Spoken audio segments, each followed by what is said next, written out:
Vigilance department तांकर सरकारी बासभवन धर्मगढ़ एवं तांकर पैतृक बासभवन त्रिपुरा रे मध्य सर्च करथिले एवं तांकर ठारू तापरे सर्च परे 47 लाख टंका जबत कराइतला।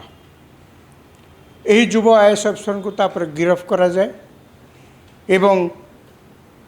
ये प्राय वर्षक तलर घटना निकट रे से हाईकोर्ट रु बेल पाई यापर जहाँ आम देखुचे साधारण लोक आश्चर्य होगा स्वाभाविक। से हाईकोर्ट रु बेल पाइला पर राज्य सरकार तांकु राजस्व विभाग रे उपसचिव भाव में नियुक्ति देइचंती। ये घटना मीडिया रे प्रकाशित होला परे समस्त मन रे गोटे प्रश्न जे लांच नौथिले जड़े युव आईएएस ऑफिसर तांको नारे प्रोसीडिंग्स चली इनक्वारी सरी नहीं कौन भविष्य में दंड दिज्व तांकु कि कौन करा जीवो से विषय निष्पत्ति सरकारी निष्पत्ति अपेक्षा समस्त अछंती। यार भितर से बेल पाइला परे सरकार तांकु जदि पुणी अनुमति दियंती चाकरी रे जॉइन करिया पई ताहले साधारण लोक एथरे आश्चर्य होगा स्वाभाविक। एइथिपाई जे जदि जड़े आईएएस ऑफिसर क्षेत्र में यही भाव में सरकार निष्पत्ति नियंती आज यदि तांको जगह आउ जड़े किए तलिया कर्मचारी विजिलेंस हाथ में धरा पड़ी था धरा पड़ुंट सी कौन एमती सांगे सांगे सरकार तांको अनुमति दे दौरान पुणी चाकरी जॉइन करने जिते तांको ना रे इनक्वारी चली केवल सेतिक नुहे जदि तलिया कर्मचारी किए होते से कौन एत सहजरे पुणी चाकरी जोग दे पारि थांते कि सरकार यही निष्पत्ति साधारण समस्त को चकित कर जुक्ति साधारण यही प्रकार जुक्ति करा जाउची जे जदि से निर्दोष बोली प्रमाणित होती तापर तांकु चाकरी जोग देवार किसी असुविधा नहीं सरकार तांकु पुणी आनी चाकरी जोग दे कर पारती। किंतु जिते सब इनक्वारी चली बाबद ए कथार किसी परिसमाप्ति घटी ना ताहले युवा आईएएस अफसर को किभली भाव में सरकार पुणी अनुमति देले। द्वितीय प्रसंग होची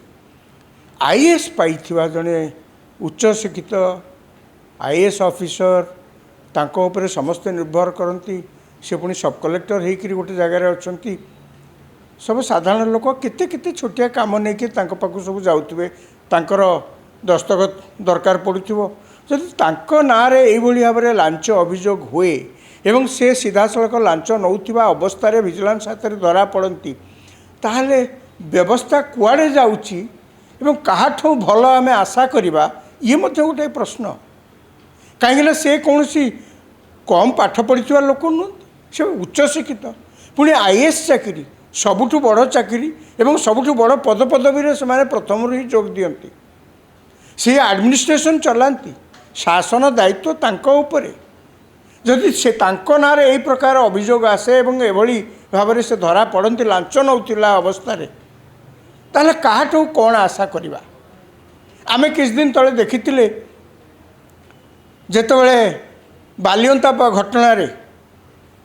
जड़े युव कॉन्स्टेबल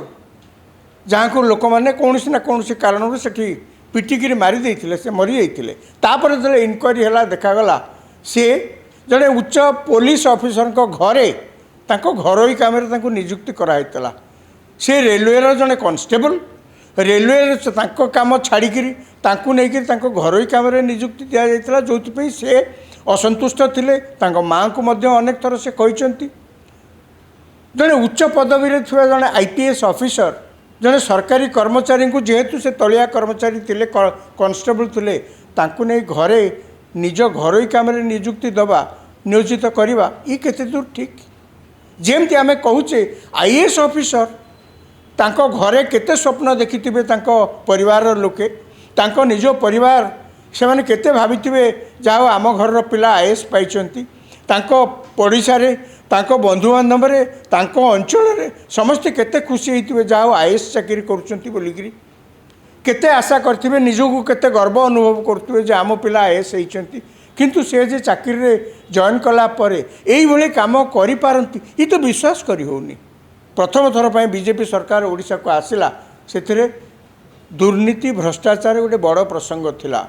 पूर्व सरकार समय दुर्नीति जहाँ कहती गोटे सरकारी नीति रे परिणत हो जाइतिला, गोटे साधारण घटना रे परिणत हो जाइतिला बोली समस्ते चारिआडे आलोचना करुथिले। एवं जेतले निर्वाचन हैला ताकू ही बीजेपी दल